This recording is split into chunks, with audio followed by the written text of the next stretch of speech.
Bismillahirrahmanirrahim. Pasal tentang kewajiban suami yang melakukan talak kepada istrinya. Nanti talak itu dibagi dua, ada yang rojai, ada yang bain.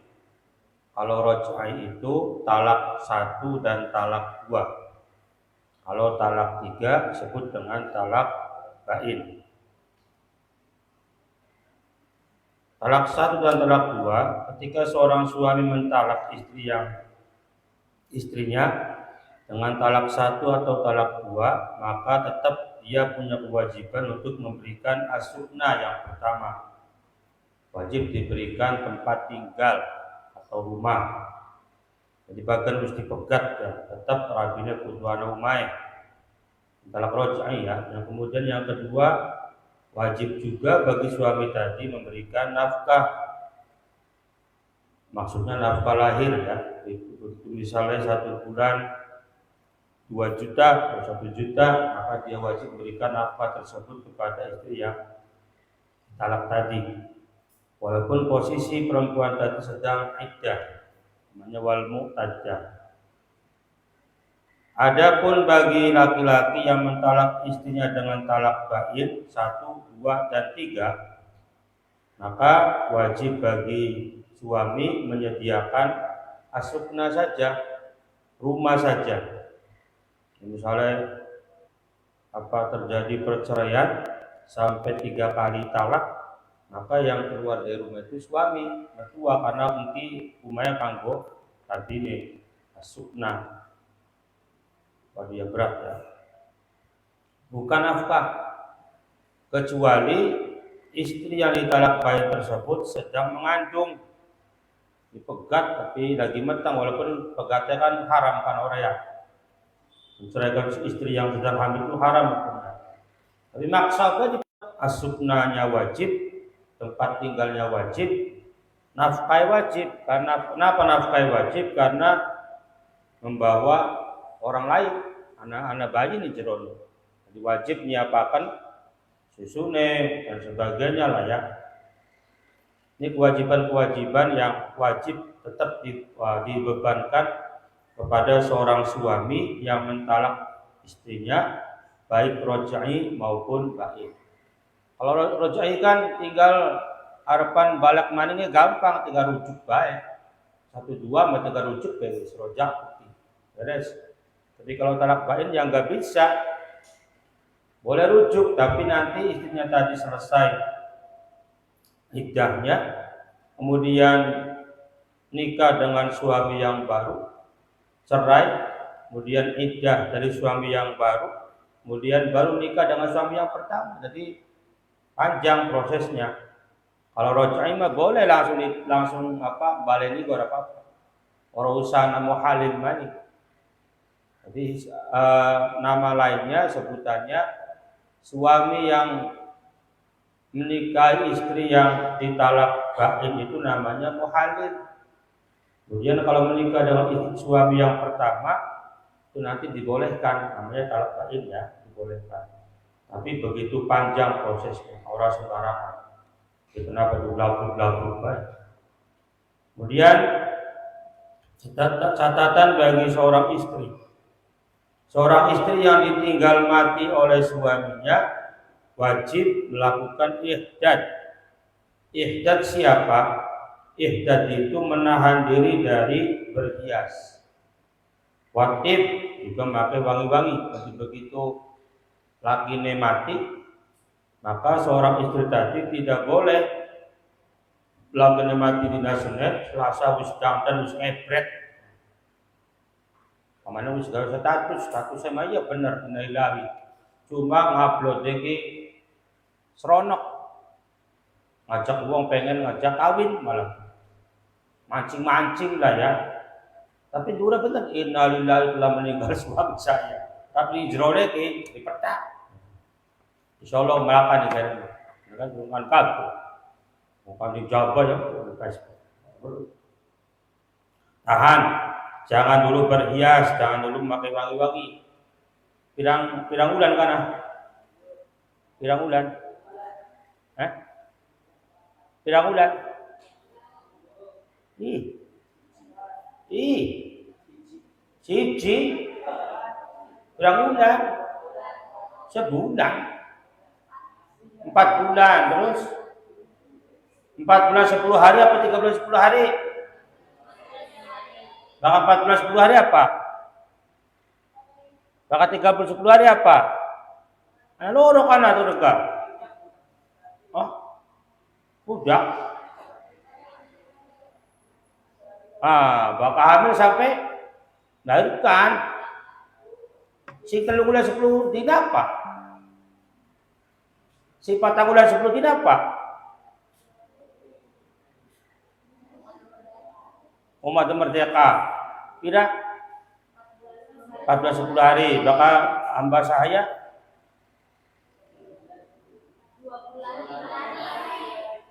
si 3 bulan 10 dina apa? Masih kecil. Apa nih?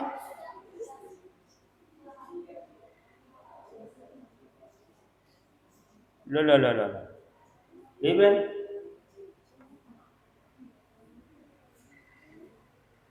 Masa diwacaan umum orang katik. Macam berapa? Macam keren. Orang penting orang apa sih? Cak apa sih 3 bulan 10 dina?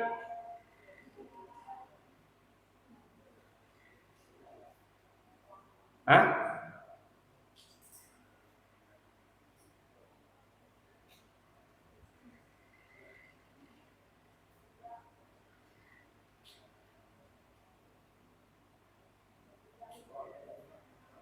Wa in kanat hailan wa hiya min dawatil haidi faidatuha salah satu qur'in 3 batas sucian. Wa in kanat sohirotan wa isatan faidatu salah satu asurin. Kalau masih kecil dan Aisyah 2 maka 3 bulan. Kemudian bagi perempuan yang belum dituhul maka talaknya tidak ada iddahnya. Ini dulu pun ya keterangan ya. Jadi ketika seorang perempuan itu meninggal dunia, suaminya meninggal dunia, maka dia ikhdat. Ikhdat itu apa? Menahan diri dari berhias, bersolek. Dengan bersolek, berhias. Dengan memakai apapun, juga memakai minyak wangi. Yang intinya tidak boleh menampakkan sukacita. Saking senangnya lakinya mati, jadi langsung ke down dan Gusti harap-harapakan lawas sila pati modal. Jadi langsung begitu lakinya mati, statusnya innalillahi tapi isi alhamdulillah. Nah untuk demikian kita sudah ditelepon. Yang akan menjadi itu kesenderung mati. Masih kita mati berarti gitu. Wa alal mutawaffa anha zawjuha wal mabtu tati mulazimatul bait dari hajatin. Dan bagi perempuan yang ditinggal mati oleh suaminya dan juga perempuan yang durhaka, maka wajib tetap berada di rumah kecuali untuk kebutuhan. Di masa berkabung itu tidak boleh lunga-lunga. Mau masa berkabung dengan apa-apa usah ngapet-ngapet. Kalau karo hampel, kalau jadi barang, kalau di Cirebon, lakukan sampai mati ini. Karena di betul belang, kalau tali dan wah ya mesti pedak. Paman itu gelangnya sing dagangan itu mata kanan. Karena kan sudah ini. Ngepel. Kemudian pasal selanjutnya istibro. Barang siapa orang yang memiliki budak perempuan baru. Kalau budak kan boleh digauli tanpa nikah ya. Hal itu termasuk harta bendanya. Jangan dulu di istimna atau dipergauli sampai istibronya bebas, sampai istibronya selesai. Bagaimana cara melihatnya? Kalau amat tadi itu perempuan yang masih haid, nunggu 1 haid selesai. Jadi ini laka sebenarnya, ini kan laka kan? Semarian zaman bengen. Zaman kan pengetahuan. Dan pengetahuan itu tidak ada yang rugi terhadap pengetahuan. Kalau amat tersebut masih haid, masih usia suci, masih usia subur ya, maka boleh dipergauli ketika sudah haid yang pertama. Haid peragat suci, nah boleh dipergauli. Yang kedua, apabila perempuan tersebut orang yang mempunyai bulan, pada karma maksudnya menunggu 1 bulan, baru boleh dipergauli. Dan kalau amat tersebut ternyata sedang mengandung, maka nanti dipergaulinya sampai dia melahirkan. Ketika sudah melahirkan, maka boleh dipergauli. Nah, masa tunggu tadi, masa tunggunya amat atau majikan untuk menggauli amat tadi disebut dengan waktu istibro. Istibro ya. Ada kayak ini masa tunggu wong merdeka. Kemudian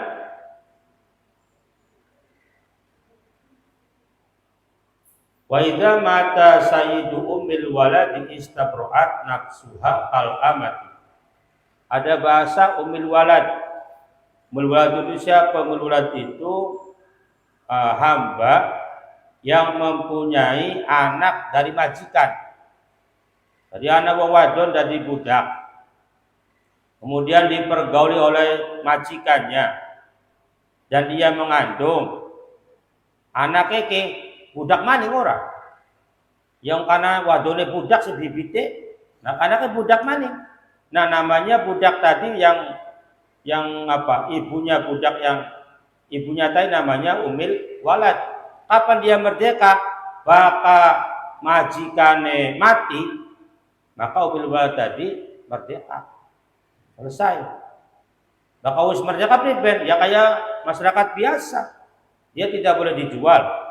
Dia tidak boleh diwakafkan, tidak boleh diwariskan, tidak boleh dihadiahkan, nggak boleh, karena sudah merdeka.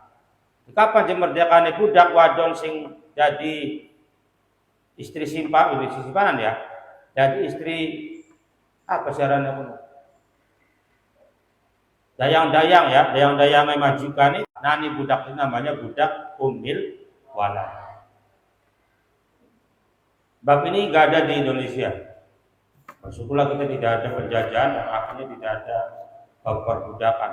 Karena kan begitu rendahnya kan harga seorang wanita sampai jadi budak dan sebagainya kan. Ayo ulana mah priben ya kanggo menggawe. Pokoknya menggawe tapi ora dibayar. Terus sudah sematine semodare kan. Yang terakhir ini bab persusuan. Yang dimaksud dengan persusuan adalah ada keharaman menikah seseorang dengan orang lain kalau dia pernah satu susuan. Haram karena persusuan. Apabila ada seorang wanita yang dia kemudian menyusui seorang anak, maka anak yang bukan anaknya ya, itu anaknya gini, maka anaknya tadi menjadi anaknya. Ibu yang menyusui menjadi ibunya. Ngomongin kan usung. Kayak kanjeng Nabi kan dia itu pernah menyusu kepada satu, siapa namanya? Halimatus Sa'diyah. 2 Suwaibatul Aslamiyah alladzi a'taqaha Abu Lahabin hina wafat. Dimerdekakan. Jadi zaman bengen, zaman jahiliyah, wong kafir Quraisy ketika anak lahir itu kemudian mereka diberikan dulu tukang nyusunnya kini kampung-kampung di Badui karena di situ terkenal dengan apa cuaca yang bersih, adem, masyarakatnya sopan-sopan, bahasanya bagus-bagus, akhlaknya bagus, maka Nabi gak pada baik dinakakan nih seorang perempuan tadi. Nabi kan dua anaknya Suhabatul Aslamiyah, bukan anaknya Halimatul Sa'diyah. Tapi ketika sudah disosoni oleh perempuan tersebut, maka anak itu menjadi anak susuannya. Nah, ini yang disebut dengan persusuan. Kemudian, apa anak yang disosoni itu sama seperti anaknya? Ada 2 syarat. Yang pertama, bayi kang yusune umure kudu kurang 2 tahun. Maka umurnya 1 tahun duduk bayi umurnya. Bapak tuane bayi. Yang amal barangkali dengan anggete 2 tahun. 17 tahun bayi duduk bayi cak. Kita gak cepet jadi anak anu aja. Susu mana? Wah, orang peta. Umur sudah pira? 12 dia ya wis lewat. Di bawah 2 tahun. Jadi bocah ke sing disosone ke kurang dari 2 tahun. Maksimal 2 tahun. Bahkan di atas 2 tahun walaupun nyusunya akeh tetap tidak termasuk mahram nantinya. Yang kedua, antar doahu khamsa rodoatin mutafarriqatin. Si bayi tadi wajib menyusui kepada perempuan tersebut sampai 5 kali. Kiki para ulama berbeda pendapat. Ada yang menyebutkannya 2 kali, ada yang menyatakan 3 kali. Tapi ini kita bikin 5 kali. Maksud 5 kali itu apa? 5 sedotan tak? Maksudnya apa? Kalau sedot wis pisan, sedot sepisan 5 kita konon. Maksudnya adalah ketika seorang bayi nyusu, maka wis diculakan guna wis berapa gak bacakan wareg. 1 hitungannya. Dina maning nyusu maning orang. Disosoni maning nyah maning nyusu maning. Diculakan maning, nyusu maning dinakuan berarti baru 2. Jadi sampai berapa? 5 kali susuan. Sampai lebih dari 5 boleh. Boleh. Sangat umur 1 tahun sampai 2 tahun. 1 tahun kira-kira anak usia 5. Ya luwi lah. Lalu sedina sesusuan berarti kan 365 kali kan. Masa bayi nyusunya mau sedina mau apa sepisan. Dia mungkin lebih dari 1. Nah, bakal uskeken tiarane benar menjadi bayi susuannya tadi. Tapi ulama cuma targetnya pira 5 kali nyosoni bega, anak tersebut menjadi anaknya sendiri. 5 kali kan patokan. Dengan catatan bakal bayi itu orang perlu bongko, orang perlu juga kuning. Ibu coba bayi di sini di bawah 2 tahun gitu. Bakal wis wareg terus diculakan susunya bokeh kah? Nah, kini arahnya 1 susuan. Itu batasannya. Di batasannya kapan bayi tersebut nyusu 1 kali? Ketika bayi tersebut sudah kenyang. Pimen je nodokakan bayi wareg, ya begitu dia diserahkan maling, digelem nangis. Arane wis wareg kini. Sila besok bakal mangan kok. Oh Pak. Masih akeh bayian beras segane. Tokakan orang, mengkal sesuai kan wis diculakan. Walaupun bakal mangan orang toko kan dikenal jadi orang tua. Omali apa jekone Dewi Sri nangis ya karena saking beratnya wong nandur pari nih kan. Nandur pari kalau weman kita lebih tok waktu eman saya dibuang. Beras kuangan dulu. Maka jangan seperti itu. Jadi kesimpulannya, kapan anak tersebut menjadi bayi susuan bagi seorang perempuan? Apabila dia 1 berumur kurang dari 2 tahun. Yang kedua, nyusu selama minimal 5 kali susuan mutafariqatin, dan itu berbeda-beda. Sedot 5 atau wis beli. Sedot pertama pragat, dina maninge. Nah, priwe nanti konsekuensi ya. Apa konsekuensi? Pernah urut konsekuensi. Apa konsekuensi? Akibat si bayi mau nusunin seorang perempuan tadi, maka seorang perempuan tadi menjadi ibunya, ibu susuannya. Lakine wong sing nyosoni kah dadi bapane. Bapak susuan. Jadi wong tua dia mana? 2 wong tua dia ke anak. 2 wong tua susuan. Misale simboke wong wadon kiki 2 anak maning. Maka kiki dadi sedulure. Lamun wadon maka bikin kawinan karo becakin. Paham? Ibunya 2 anak wadon. Anak susuannya anak main lanang. Begitu gede ya bikin kawinan karena si lanangnya mau wis nyusu karo bok si wadon kiyen. Maka sama dengan kakak dan adik. Tak boleh. Namanya mahram akibat persusuan. Kemudian wa yasiru zaujuha aban lahu bapaknya atau suami perempuan yang nyosori tadi jadi ayah siswanya. Wa yahrumu 'alal murdi'i at-tazwiju laha. Kemudian dikena bating bating toli wong tua lan apa lakine si nyosoni mati. Ternyata anaknya ki ganteng. Akhirnya terus gabung kawinan karo kita. Lah dikena karena dheweke pernah nyusun ning wong wadon kiyen. Enggak boleh itu anak tetap masuk anak. Enggak boleh. Atau kewalikane mbok keseneng ning anake gaji ayo gana kau benang misalnya. Ya sama, tidak boleh. Termasuk kepada anak si susuane. Bayi si disosoliki, gue rabi, dua anak. Ganteng anaknya, simbok si nyosoni mau kok lah sih. Nah anak kecil aku ganteng kalau kita kawinan, enggak boleh sama. Karena majinya apa?